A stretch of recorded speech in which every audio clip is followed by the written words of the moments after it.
माहेरी येऊन जर पत्नी रडतीये तर खरंच तिच्या रडण्यामागचे कारण तिचा नवरा किंवा सासरचे लोक आहेत का?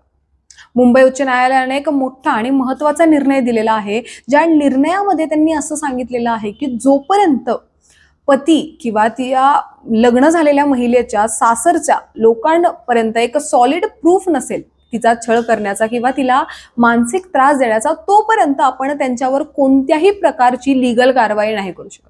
कारण की पुण्यातून एक केस समोर आला होता 1997 मध्ये, ज्यामध्ये ज्या मुलीचं लग्न करून दिलेलं होतं ती तिच्या सासरी खुश नव्हती. कारण की तिच्या बऱ्याचशा एक्सपेक्टेशन्स आपण म्हणू शकतो सासरच्या लोकांकडून होत्या, ज्यात तिचं असं म्हणणं होतं की मी आणि माझा नवरा सासू सासऱ्यांसोबत न राहता वेगळी आमचं आयुष्य जगाव, ज्यामध्ये आम्ही दोघं व्यवस्थित पॉश पद्धतीने आमचं जे जीवन आहे तिथं जगाव. परंतु ते तिच्या सासरच्या लोकांकडून हे जे तिच्या एक्सपेक्टेशन्स होत्या त्या पूर्ण होत नव्हत्या, म्हणून ती माहेरी पळून आली. त्यानंतर ती बऱ्याच दिवस घरी बसून रडली आणि रडल्यानंतर तिने गावातल्याच विहिरीमध्ये उडी मारून स्वतःचं जीवन संपवलं.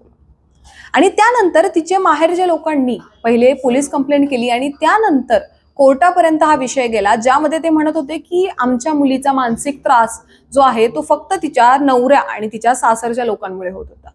परंतु असं काहीच नव्हतं.